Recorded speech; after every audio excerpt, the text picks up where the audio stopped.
ഗ്രില്ലിന്റെ ഫ്രണ്ടിൽ നിന്നിട്ട് ഒറ്റക്ക് നിൽക്കുന്ന ഒരു വീഡിയോ. രണ്ടുപേരും കൊളാശ് പോലെയാണ് ഇട്ടിട്ടുള്ളത്.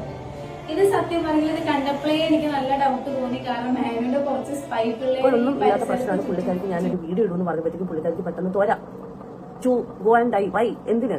തെറ്റ് ചെയ്തിട്ടില്ലെങ്കിൽ എന്തിനാണ് ഈ പേടിക്കുന്നത്? ഒരാൾ വീഡിയോ ഇടുന്ന് പറയുമ്പോൾ ഇത്ര പേടി എന്തിനാണ് സഫ? എന്തിനാണ് ഈ സൈബറിലൊക്കെ വിളിച്ചിട്ട് ഇത്ര സീൻ ഉണ്ടാക്കുന്നത്?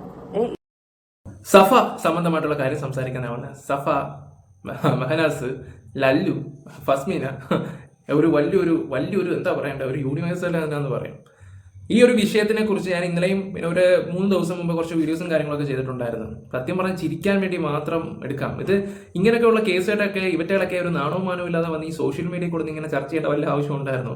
ഇതിപ്പോൾ ടിഷ്യൂ പേപ്പർ വരെ, ഞാൻ ഇത്രയും നാണമില്ലാത്ത വിഷയം എന്ന് പറയാൻ കാര്യം എന്ന് വെച്ചാൽ യൂസ് ചെയ്ത ടിഷ്യൂ പേപ്പർ ഉൾപ്പെടെ വെച്ചിട്ട് തന്നെ സ്റ്റോറി ഇടുന്നത്, അതിനെക്കുറിച്ച് സംസാരിക്കുന്നത്. ഇവിടെ ഒരു ഇത് വേണ്ടേ? ഒന്നുമല്ലെങ്കിൽ നിന്റെ ഭാര്യയല്ലടാ മെഹനാസെ, നീ അതും കൂടെ വിചാരിക്കും. അതായത് ലല്ലു ആ ഫ്ലാറ്റിൽ വന്ന് താമസിച്ചു, ടിഷ്യൂ പേപ്പർ, ഞാനത് കൂടുതലായിട്ടൊന്നും സംസാരിക്കുന്നില്ല. ഓക്കെ, അപ്പോൾ ഈ ഒരു വീഡിയോ കണ്ടിന്യൂസ് ആയിട്ട് കാണുന്നവർക്ക് മനസ്സിലാവും. അപ്പം മെഹനാസിന്റെ വൈഫായ സഫ യൂട്യൂബ് ചാനൽ തുടങ്ങിയിട്ടുണ്ട്. ഇപ്പം നല്ല സബ്ബൊക്കെ അടിച്ച് കയറുന്നുണ്ട് പുള്ളിക്കാരിക്ക്. അതിനകത്ത് പുള്ളിക്കാരി ഒരു വീഡിയോ ഇട്ടു. കഴിഞ്ഞ ദിവസം ഞാനൊരു വീഡിയോ വെച്ചിട്ടുണ്ടായിരുന്നു. ഈ പറയുന്ന ഈ സഫ ലല്ലുവിൻ്റെ കൂടെ ഒളിച്ചോടി പോകുന്ന ഒരു വീഡിയോ. അത് അവിടുത്തെ പിള്ളേർ അടിച്ചിറക്കി കണ്ടൊരു സംഭവം എഡിറ്റ് ചെയ്ത് കയറ്റി വിടുക. ഞാനത് പറയാൻ ചെയ്തിട്ടുണ്ടായിരുന്നു. CCTV ദൃശ്യം എന്നൊക്കെയാണ് സോഷ്യൽ മീഡിയ വരുമൊക്കെ ചെയ്തത്. അതാരും എഡിറ്റ് ചെയ്ത് വിട്ട സംഭവമാണ്. ഓക്കെ, അപ്പൊ അതിന്റെ സത്യാവസ്ഥയായിട്ട് ഈ പറയുന്ന സഫ വരുന്നുണ്ട്. സഫ പറയുന്ന കുറച്ച് കാര്യങ്ങളുണ്ട്. പിന്നെ അത് മാത്രമല്ല, സഫ പറയുന്ന ഓരോ കാര്യങ്ങൾ ഇപ്പുറത്ത് നിന്ന് ആര് ഫസ്മിനെ അടിച്ചു നിരത്തുകയാണ്. അതായത് ഇവള് പറയുന്ന കള്ളമാണെന്നില്ല അവള് തെളിയിച്ചുകൊണ്ടിരിക്കുന്നു. മൊത്തത്തിൽ കോമഡിയാണെന്ന് പറയാം, ഫുൾ കോമഡി എന്ന് വേണമെങ്കിൽ പറയാം. ഇവിടെ നിങ്ങൾ ആരുടെ കൂടെ അധിക്കുന്നത്? അങ്ങനെ വെച്ച് നിങ്ങളും പറയും അയ്യോ ഞങ്ങൾ ആരുടെയും കൂടെ ഇല്ലേ, ഒരു ചീഞ്ഞ കേസ് കേട്ടെന്ന് വേണമെങ്കിൽ പറയാം. ഇപ്പൊ എല്ലാവരും പറയുന്നത് തൊപ്പിശാപമാണെന്ന് പറയുന്നു. തൊപ്പി ഫസ്മിനെ ആയിട്ട് പിണങ്ങുന്നു, ഫസ്മിനെ ലല്ലുവിനെ പോകുന്നു, ലല്ലു ഫസ്മിനെയും കൂടെ അടിച്ചു പിരിയുന്നു. പിന്നെ അവസാനം ലല്ലു സഫയെ സ്നേഹിക്കുന്നു. ഞാൻ കൂടുതലൊന്നും സംസാരിക്കുന്നില്ല. ഇത് പറഞ്ഞാൽ നമുക്ക് ഭ്രാന്ത് പിടിച്ചോണ്ടിരിക്കുകയാണ്. അത് കാണുന്നവരുടെയൊക്കെ അവസ്ഥ ഞാൻ ആലോചിക്കുകയാണ്. അപ്പൊ ഞാൻ ഒരു ഫ്രണ്ടിനെ വിളിച്ച് കുറച്ച് കാര്യങ്ങളൊക്കെ തിരക്കൊക്കെ ചെയ്തിട്ടുണ്ടായിരുന്നു. അവന് ഈ ഒരു കേസ് ആയിട്ട് പറയുന്നത് ഫുൾ കോമഡി ആയിട്ടാണ്. ഓക്കെ, എന്തായാലും നമുക്ക് ഓരോ വീഡിയോസ് ഒക്കെ കണ്ട് നമുക്ക് കാര്യങ്ങളൊക്കെ മനസ്സിലാക്കിയിട്ട് വരാം. വീഡിയോയിലോട്ട് പോകുന്നതിന് മുമ്പ് എല്ലാവരും ഒന്ന് ചാനൽ സബ് ചെയ്തേക്കണം. ആദ്യമായിട്ട് നമ്മുടെ ചാനൽ കാണുവാണെങ്കിൽ ഒന്ന് ലൈക്കും നിങ്ങളുടെ അഭിപ്രായങ്ങൾ കമൻറ്റും കൊടുക്കുക. ഹൈപ്പ് കൊടുക്കാത്തവരെ ഹൈപ്പും കൊടുക്കുക. നാളെ ഒരു എക്സ്ക്ലൂസീവ് സാധനം കൂടെ വരുന്നുണ്ട്. എന്തായാലും ചാനൽ ഒന്ന് സബ് ചെയ്ത് വെച്ചു.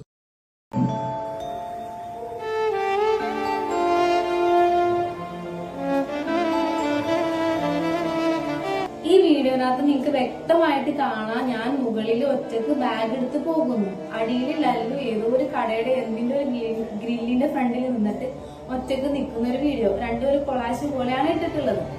ഇത് സത്യം പറഞ്ഞാൽ ഇത് കണ്ടപ്പോഴേ എനിക്ക് നല്ല ഡൗട്ട് തോന്നി. കാരണം മാനുവിന്റെ കുറച്ച് സ്പൈ പിള്ളേർ ഈ പരിസരത്ത് ചുറ്റി നടക്കുന്നുണ്ട്. എനിക്ക് ഫസ്റ്റ് തൊട്ടേ ആ പിള്ളേർ നല്ല ഡൗട്ട് ഉണ്ട്. ആ പിള്ളേരെ എന്തെങ്കിലും മിണ്ടാനും വരാറുണ്ട്, എന്റെ അടുത്ത് അന്വേഷിക്കാനും വരാറുണ്ട്. അപ്പൊ എനിക്ക് അങ്ങനെ നല്ല സംശയമുണ്ട്. ഒരു ചെറിയ പയ്യൻ ഇപ്പൊ 5-5 ക്ലാസ്സിലോ അങ്ങനെ എന്തോ പഠിക്കുന്ന ഒരു ആൺകുട്ടിയും ഒരു പെൺകുട്ടിയുമാണ് ഉള്ളത്. അപ്പൊ എനിക്ക് ആ പരിസരം കണ്ടപ്പോഴും ആ പിള്ളേര് ആ സമയത്ത് അവിടെ ഉണ്ടായിരുന്നു. അന്ന് ആ സംഭവം ആ ബാഗ് ഞാൻ എടുക്കുന്ന സിറ്റുവേഷൻ എന്താന്ന് വെച്ചെങ്കിൽ ആ സിറ്റുവേഷൻ എന്താന്ന് വെച്ചെങ്കിൽ ഞാൻ ഇവിടെ വന്ന സമയത്ത് ഡോറിന്റെ ലോക്ക് പൊട്ടിയിട്ടാണുള്ളത്. ഇങ്ങനെ വളഞ്ഞിരിക്കുന്നുണ്ട് അതിന്റെ ലോക്ക്. ഞാൻ ജസ്റ്റ് വേണ്ടി ഒരു ഫോട്ടോ അവിടെ ജസ്റ്റ് ഒന്ന് കൊടുത്തേക്കാം. അപ്പൊ ഞാൻ ഡോർ തുറക്കുമ്പോൾ ഡോർ നല്ല ടൈറ്റ് ആയിട്ടുണ്ടായി. അപ്പൊ എനിക്ക് നല്ല ടെൻഷൻ ഉണ്ട്, അതിനുള്ള ആരെങ്കിലും ഉണ്ടാവും. എനിക്ക് കയറാനൊരു ധൈര്യമില്ല. അത്രയ്ക്ക് ഞാൻ ലൈഫിൽ പഠിച്ചിട്ടുണ്ട്. അപ്പൊ ഞാൻ അപ്പൊ തന്നെ പോലീസ് സ്റ്റേഷനിലേക്ക് പോയി. സ്റ്റേഷനിൽ നിന്ന് സാറുമാരായിട്ട് വന്ന് അവര് നല്ല ടൈറ്റിൽ അവർ ഉന്തിയിട്ട് പോലും ഡോർ തുറക്കാൻ പറ്റുന്നുണ്ടായില്ല. പിന്നെയാണ് സംഭവം മനസ്സിലായത്. ഒരു മിനിറ്റ് കുട്ടി.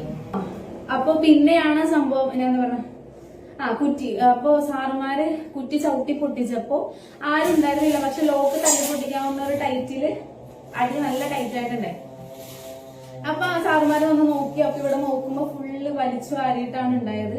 ഫുള്ള് അലങ്കോലം, ഫുള്ള് ഷോക്കായിട്ടുള്ള. ഞാൻ വീടിന് മുന്നിട്ടപ്പോ അതിൽ നിങ്ങൾ കണ്ടിട്ടുണ്ടാവും അത്രയ്ക്ക് പോറായിട്ടാണ് എന്റെ വീട് ഫ്ലാറ്റ് മാനും ഇട്ട് വെച്ചത്. അതിന് കുറെ കാരണങ്ങളുണ്ട്. ഞാൻ എന്തായാലും വേറെ വീഡിയോ ആയിട്ട് വരാം. ഇപ്പൊ ഇത് എനിക്ക് ബോധിപ്പിക്കണം എന്നുള്ളതുകൊണ്ട് ഞാൻ ഇതായിട്ട് വന്നതാണ്. എന്നിട്ട് പോലീസുകാർ വന്നു. അവരിത് തുറന്നു പോയി. എന്റെ അടുത്ത് പറഞ്ഞ ഒറ്റക്ക് നിൽക്കുന്ന റിസ്ക് ആണ്, കുട്ടീനെ കൊണ്ട് ഒറ്റക്ക് നിൽക്കുന്ന റിസ്ക് ആണ്. കാരണം ലോക്ക് ഇമാതിരി തല്ലി പൊട്ടിച്ചിട്ടുണ്ടെങ്കിൽ അത് ഭയങ്കര റിസ്ക് ആണെന്ന് എന്റെ അടുത്ത് പറഞ്ഞു. അങ്ങനെ അന്ന് പോലീസുകാർ വന്ന് താഴത്ത് പോയിട്ട് കുറച്ച് അയൽക്കാരും കൂട്ടങ്ങളും വന്ന് അവിടെ നിന്ന് സംസാരിച്ച സമയത്ത് മാനുവലി സ്പൈ പിള്ളേർ അവിടെ ഉണ്ട്. അവരിങ്ങനെ നമ്മളെ നോക്കുന്നുണ്ട്. എന്നിട്ട് പിള്ളേരുടെ അടുത്ത് അടക്കം ഇങ്ങനെ ചോദിക്കുന്നു, ഇങ്ങനെ ഓരോന്നൊക്കെ ചോദിച്ചപ്പോ നാട്ടുകാർ പറഞ്ഞു ഇന്ന ആളാണ് ഇവിടെ താമസിക്കുന്നത്, നിനക്ക് എന്തെങ്കിലും പേടിനി നമ്മളൊന്ന് വിളിച്ചാൽ മതി, കോൺടാക്ട് നമ്പർ തരാന്നൊക്കെ പറഞ്ഞ അയൽവാസികൾ പറഞ്ഞു. പോലീസുകാരൻ പറഞ്ഞു കുട്ടിയായിട്ട് ഒറ്റയ്ക്ക് നിൽക്കുന്ന റിസ്ക് ആണ്, പ്രൊട്ടക്ഷൻ ഓർഡർ വാങ്ങിക്കണം, അങ്ങനെയൊക്കെ പറഞ്ഞ് പോലീസുകാർ പോയി. അപ്പൊ എന്റെ കൂടെ എന്റെ ഊബർ ഡ്രൈവറും ഉണ്ട്. അപ്പൊ പുള്ളി കുട്ടീനെ പിടിച്ച് ഞാൻ വേണ്ടി പോയ സമയത്ത് ഞാൻ ബാഗ് സാധനങ്ങൾ എടുക്കാൻ വേണ്ടി വണ്ടിയിലേക്ക് വരുന്ന ഒരു വീഡിയോ ആണ്. അതിന്റെ മുകളിലുള്ള ഒരു വീഡിയോ, ഞാൻ ബാഗ് എടുക്കുന്നു, നോർമലി അങ്ങനെ പോകുന്നു, ആ ഒരു വീഡിയോ ആണ് അവിടെ. ലല്ലുവിന്റെ അടിയത്തെ വീഡിയോ എന്താ സംഭവം എനിക്ക് അറിയത്തില്ല. സഫ പറഞ്ഞ എന്താണെന്ന് വെച്ചാൽ ഈ ഒരു വീഡിയോ എഡിറ്റ് ചെയ്തതാണ്. എനിക്കും അങ്ങനെയാണ് തോന്നുന്നത്. കാരണം ലല്ലു എവിടെ നിൽക്കുന്നു, ഈ പറയുന്ന സഫ എവിടെ നിൽക്കുന്നു, അത് ആ പിള്ളേർ ചെയ്തത് 5-6 അങ്ങനെ പഠിക്കുന്ന പിള്ളേരാ ചെയ്തത്. മെഹനാസിന്റെ ബുദ്ധിയാകുമ്പോൾ പിന്നെ പറയേണ്ട ആവശ്യമൊന്നുമില്ലല്ലോ. അവൻ കാരണം എന്തിന് സ്വന്തം ഭാര്യ ജീവൻ വെടിഞ്ഞ സമയത്താണെങ്കിൽ പോലും ലൈവിൽ വന്നിട്ട് കരഞ്ഞു മെഴുകി, അതും പോട്ടെ, സ്വന്തം കുഞ്ഞിനെ പോലും ഇതുവരെ പോയി കാണാത്ത ഒരു വ്യക്തിയാണ് ഈ പറയുന്നവൻ. അത് കഴിഞ്ഞിട്ട് ഈ സഫയെ കല്യാണം കഴിഞ്ഞ ഡിസംബറിൽ അപ്പോൾ ഡിവോഴ്സ് എന്നും പറഞ്ഞിട്ട് പോസ്റ്റും കാര്യങ്ങളൊക്കെ ഇട്ടവനാണ്. എന്നിട്ട് ദേ കിടക്കുന്നത്, പിന്നെ അവർ ഒന്നിച്ച്, പിന്നെ കുട്ടികളായെന്ന് പറയുന്നത് കിടന്ന് ഇപ്പം കിടന്ന് പരസ്പരം തമ്മിലടിക്കുന്നത്. എന്തിന് ടിഷ്യൂ പേപ്പർ വരെ എടുത്തിട്ട്, ഞാനത് പറയുന്നില്ല, എങ്ങനെ പറയാം, നമുക്കൊരു ഉളുപ്പുണ്ട്, അത് ലല്ലുവിൻ്റെ ആണ് അല്ലെങ്കിൽ അത് ഇവൻ്റെ ആണ് എന്നുള്ള രീതിയിൽ. അതായത് ഈ പറയുന്ന ലല്ലു എങ്ങാണ്ട് എവിടെ ഫ്ലാറ്റിൽ വന്നിട്ടുണ്ടായിരുന്നു. പിന്നെ ഫ്ലാറ്റിലുള്ളവർ പറയുന്നത് എന്താണെന്ന് വെച്ചാൽ ഈ പറയുന്ന മഹനാസിനെയും ഈ പറയുന്ന ലല്ലുവിനെ ഏകദേശം ഒരുപോലാണ്, ഹെൽമെറ്റ് വെച്ചാൽ കാണാൻ പറ്റുന്നത് എന്നൊക്കെയാണ് നമ്മൾ അന്വേഷിച്ച് പറയാൻ പറ്റുന്നത്. അപ്പോൾ സെക്യൂരിറ്റി ഇതൊക്കെ കണ്ടപ്പോൾ ആ പയ്യനാണ് ആര് ഈ പറയുന്ന ലല്ലുവിനെ കാണുമ്പോൾ മഹനാസ് ആണെന്നൊക്കെ വിചാരിക്കുകയൊക്കെ ചെയ്തെന്നാണ് ഇങ്ങനെ അറിയാൻ കഴിഞ്ഞത്. ഹെൽമെറ്റ് ഒക്കെ വെച്ച് പോകുമ്പോൾ ഏകദേശം ഒരുപോലൊക്കെയാണെന്നുള്ള രീതിയിലാണ് പല കാര്യങ്ങളും ഒക്കെ പറയുന്നുണ്ട്. ഇപ്പോൾ തമ്മിൽ റിലേഷൻ ആണെന്നുള്ള രീതിയിലാണ് 99% പോലും ഇപ്പോൾ പുറത്ത് വന്നുകൊണ്ടിരിക്കുന്നത്. എല്ലാവരും പറയുന്നതും അങ്ങനെയൊക്കെ തന്നെ. ഓക്കെ, അത് പോട്ടെ. ഇപ്പം മെയിനായിട്ട് വെക്കേണ്ടതെന്ന് വെച്ചാൽ പിള്ളേരുടെ അടുത്ത് പോയിട്ട് സഫ കുറച്ച് കാര്യങ്ങൾ സംസാരിക്കുന്നുണ്ട്. ആ ഒരു വീഡിയോ നമുക്കൊന്ന് കാണാം. അത് ഞാൻ ഇത്രയും പറഞ്ഞിട്ട് എനിക്കറിയാമായിരുന്നു, ഈ വീഡിയോ കണ്ടപ്പോഴേ എനിക്ക് കത്തിയത് നീ തന്നെയാണ് എടുത്തു വെച്ചത്.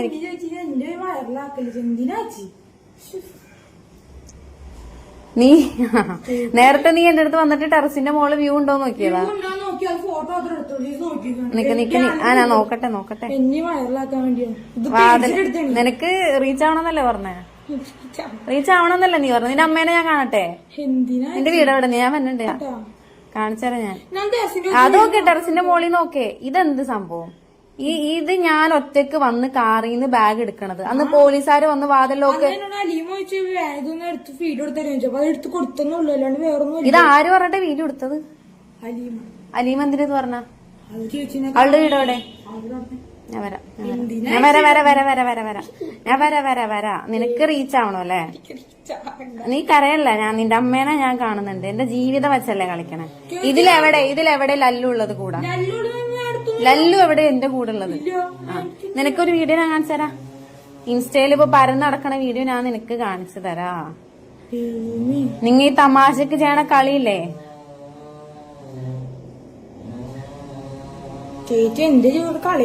ആണല്ലേ? നിനക്ക് അങ്ങനെ നിന്റെ അമ്മേനെ കണ്ട നിനക്ക് എത്ര പ്രായമുള്ളത്?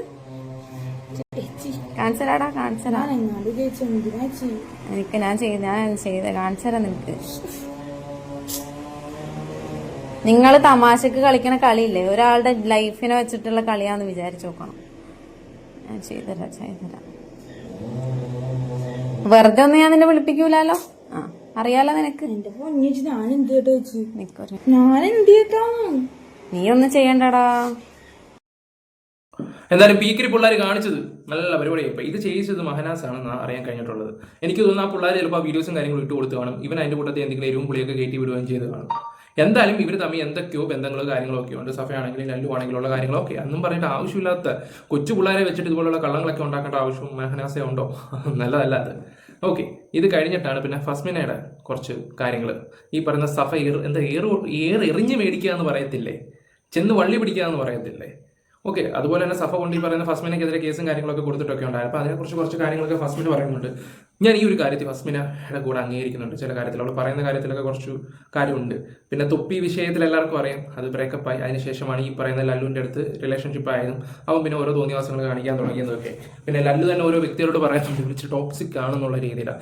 ആ ഒരു കാരണം കൊണ്ടാണ് ഈ പറയുന്ന തുപ്പിയായിട്ടുള്ള റിലേഷൻ ബ്രേക്ക് ആവാൻ കാരണം. പിന്നെ അതിനുശേഷമാണ് ഇവൻ വരുന്നതും ഇവനും കുറേ അനുഭവങ്ങളൊക്കെ ഉണ്ടായെന്നാണ് പറയുകയൊക്കെ ചെയ്യുന്നത്. എന്തോ അതിൻ്റെ ആവശ്യമില്ല. എന്തായാലും പെണ്ണ് പറയുന്നതിൻ്റെ കാര്യങ്ങളൊക്കെ നമുക്കൊന്ന് കേട്ടിട്ട് വരാം. എന്തൊക്കെയാണെന്ന് വെച്ചാൽ ഞാൻ ഈ വീഡിയോ ഇടുമെന്ന് ഞാൻ ഇൻസ്റ്റാഗ്രാമിൽ ഒന്ന് പറഞ്ഞപ്പോഴത്തേക്കും ഞാൻ ഇന്നലെ ഇടാൻ വെച്ച വീഡിയോ ആണ്. അപ്പൊ എല്ലാവരും അതിനുവേണ്ടി കാത്തിരിക്കുമായിരുന്നു എന്ന് എനിക്കറിയാം. പക്ഷെ എന്നിരുന്നാൽ പോലും എന്നെ സൈബറിൽ നിന്ന് കുറെ പേര് വിളിച്ചു. Cyber crime, cyber Aluva SI, പിന്നെ പോലീസ് സ്റ്റേഷൻ SI, CA ആരൊക്കെയോ എന്നെ വിളിച്ച് എന്നെ എൻ്റെ അടുത്ത് പറഞ്ഞു കുട്ടി ഭീഷണിപ്പെടുത്തുന്നുണ്ട്, ലൈക്ക് കുട്ടി മരിക്കാനുള്ള ശ്രമത്തിലാണ് ഞാൻ വീഡിയോ ഇടുവാണെങ്കിൽ. അപ്പം ഈ യുവതി 20 കെ ഒരു അക്കൗണ്ട് ഇപ്പം പടച്ചുയർത്തിയിട്ടുണ്ട്. എന്നെ പറ്റി കുറെ കാര്യങ്ങൾ അതിനകത്ത് പറഞ്ഞിട്ടുണ്ട്. ഞാൻ പുള്ളിക്കാരിക്ക് അയച്ച ചാറ്റ് അതിലിട്ടിട്ടുണ്ട്. അപ്പോഴൊന്നും ഇല്ലാത്ത പ്രശ്നമാണ് പുള്ളിക്കാരിക്ക് ഞാനൊരു വീഡിയോ ഇടുമെന്ന് പറഞ്ഞപ്പോഴത്തേക്കും പുള്ളിക്കാരിക്ക് പെട്ടെന്ന് തോരാ to go and die. Why? എന്തിന്? തെറ്റ് ചെയ്തിട്ടില്ലെങ്കിൽ എന്തിനാണ് ഈ പേടിക്കുന്നത്? ഒരാൾ വീഡിയോ ഇടുന്നു പറയുമ്പോൾ ഇത്ര പേടി എന്തിനാണ് സഫ? എന്തിനാണ് ഈ സൈബറിലൊക്കെ വിളിച്ചിട്ട് ഇത്ര സീൻ ഉണ്ടാക്കുന്നത്? സഫ കൊണ്ട് കേസും കാര്യങ്ങളൊക്കെ കൊടുത്തല്ലോ. വേറെ ഒന്നുമല്ല, ഈ ഫസ്മിന ഈ A to Z കാര്യങ്ങൾ പുറത്ത് വിടുമെന്ന് പറഞ്ഞിട്ടുണ്ടായിരുന്നു. ഇവിടെ ആദ്യം പുറത്ത് വിട്ട ആരാന്നറിയോ? സഫയാണ് പുറത്ത് വിട്ടത്. സഫ പുറത്ത് വിട്ടതിന് ശേഷമാണ് ഈ പറയുന്ന ഫസ്മിന വന്നിട്ട് പറഞ്ഞ് ഞാൻ കുറച്ച് കാര്യങ്ങൾ വിടുമെന്നുള്ള രീതിയിലാണ്. അതാണ് പുള്ളിക്കാരിക്ക് ശരിക്കും ഒന്ന് കൊണ്ടു കളഞ്ഞത്, പേടി. അല്ലാതെ എന്ത് പറയാ, ഫസ്മിനെ ശരിക്കും പേടിയുണ്ട് സഫയ്ക്ക്. അതുകൊണ്ടാണ് ഇവിടെ സഫ ഇപ്പൊ കിടന്ന് കേസ് അത് ഇത് മറ്റേത് മറിച്ചതെന്നും പറഞ്ഞു. കാരണം പുറത്ത് വന്നു കഴിഞ്ഞാൽ നാറ്റ കേസായിട്ടാണല്ലോ. എടാ, ഇതൊക്കെ സോഷ്യൽ മീഡിയ വന്ന് പറയുമ്പോൾ നിങ്ങൾ ആലോചിക്കണം, നിങ്ങൾക്ക് നാളെ ഭാവിയുണ്ട്. പിന്നെ ഇപ്പൊ ആ കൊച്ചിന്റെ കാര്യം ആലോചിക്കുമ്പോഴാണ് അതൊക്കെ വളർന്നു വരേണ്ടത്. അതൊക്കെ സമൂഹത്തിൽ ഇറങ്ങി നടക്കണ്ട. 10 വർഷം 11 വർഷമൊക്കെ കിടക്കുമ്പോൾ കഴിയുമ്പോൾ ചിലപ്പോൾ ഇതൊക്കെ ആയിരിക്കും ഓരോരുത്തർ പൊക്കിക്കൊണ്ട് വരും. അപ്പൊ നിങ്ങൾക്കൊന്നും പറഞ്ഞാൽ മനസ്സിലാത്തില്ല. സമൂഹത്തിൽ ഇറങ്ങി നടക്കേണ്ട പിള്ളേരുടെ അവസ്ഥ നിങ്ങളൊന്ന് ആലോചിച്ച് നോക്കി. ഇപ്പം യൂട്യൂബ് മൊത്തം എടുത്ത് നോക്കി ഈ അവിധ കേസ് കേട്ടാണ് കൂടുതൽ നടന്നുകൊണ്ടിരിക്കുന്നത്. സത്യമാണ് ചിരി വന്നുകൊണ്ടിരിക്കുക, ശരിക്കും ചിരി വന്നുകൊണ്ടിരിക്കുക. ഓക്കെ, ഇനി നമുക്ക് ഫസ്മിനയുടെ അടുത്ത ഒരു വീഡിയോ വെക്കാം. അതായത് ഈ ലല്ലുവായിട്ട് റിലേഷൻ ആയ സമയത്തൊക്കെ ഉള്ള കാര്യങ്ങളാണ് കേട്ടോ. അത് ഈ സഫ എങ്ങനെയാണ് കടന്നുകൂടിയ എന്നൊക്കെ ഉള്ള അതിന്റെ ഒരു ചെറിയൊരു വീഡിയോ ആണ്. അത് ഈ പറയുന്ന ഫസ്മിന പറയുന്നത് ഞാനൊന്ന് വെച്ച് തരാം. എടാ, ഞാനൊരു കാര്യം പറയട്ടെ, നിങ്ങൾ പേഴ്സണലി വല്ല ഫൈറ്റ് ഉണ്ടെങ്കിൽ അത് പുറത്തറിയരുത് കേട്ടോ. കാരണം എന്തെങ്കിലും കിട്ടാൻ കാത്തു നിൽക്കുവാണ് കുറേ എണ്ണങ്ങൾ. എനിക്ക് അനുഭവം ഉള്ളതാണ്. പിന്നെ പാർട്ട്നേഴ്സ് ആകുമ്പോൾ ചെറിയ കശവിശമൊക്കെ ഉണ്ടാവും, സ്വാഭാവികം. ഞാൻ പറഞ്ഞത് ഓക്കെ ആണെങ്കിൽ അക്സെപ്റ്റ് ആക്കിയേക്ക്, അല്ലെങ്കിൽ വിട്ടേക്കും. അപ്പം ഞാൻ ചോദിച്ചാൽ നീ എന്താ അങ്ങനെ പറഞ്ഞേ? യൂട്യൂബിൽ നിന്റെ ഷോർട്സ് വന്നു, കണ്ടിന്യൂസ് ആയിട്ട് ഒന്നിച്ചുള്ള വീഡിയോസ് ഇട്ടതല്ലേ, പിന്നെ നിങ്ങൾ അൺഫോളോ ആക്കുന്ന കൊളാബ് കളയുന്നത്, അതൊക്കെ എല്ലാവർക്കും ഡൗട്ട് ഉണ്ടാവും. ഞാൻ പറഞ്ഞതേ ഉള്ളൂ. അപ്പോൾ ഞാൻ അവളോട് പറഞ്ഞു എനിക്കറിയാം, ഇൻഷാല്ലാ റെഡിയാവും. ഒരു കൂട്ടുകാരിയോട് കൊടുക്കേണ്ട ഉപദേശം തന്നെയാണ്, ശരിയാണ്.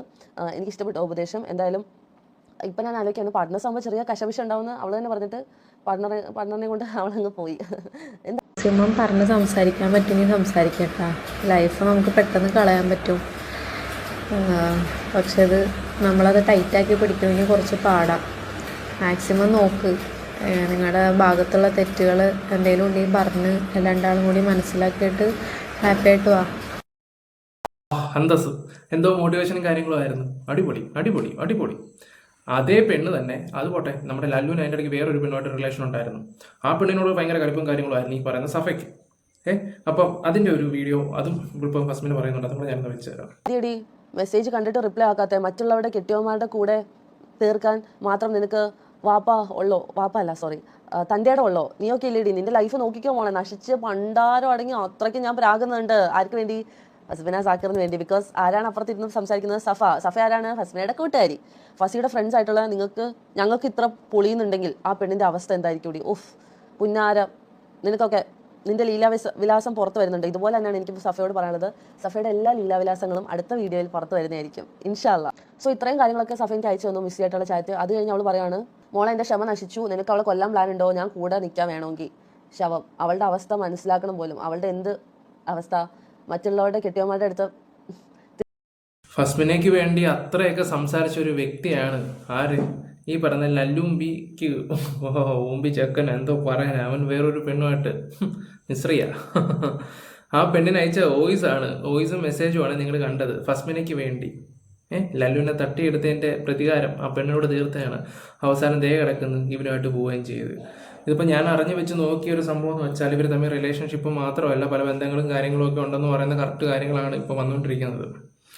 ഓക്കെ, ഞാൻ കൂടുതൽ ഇതിനെക്കുറിച്ച് ഇനി വിശദമാക്കുന്നില്ല. ഇനി അടുത്ത ഇവരുടെയൊക്കെ എന്ത് വീഡിയോസാണ് വരുന്നത് നമുക്ക് കണ്ടറിയാം. ഇവിടെ ശരിക്കും പേടിച്ച് നിൽക്കുന്നത് സഫയാണ്.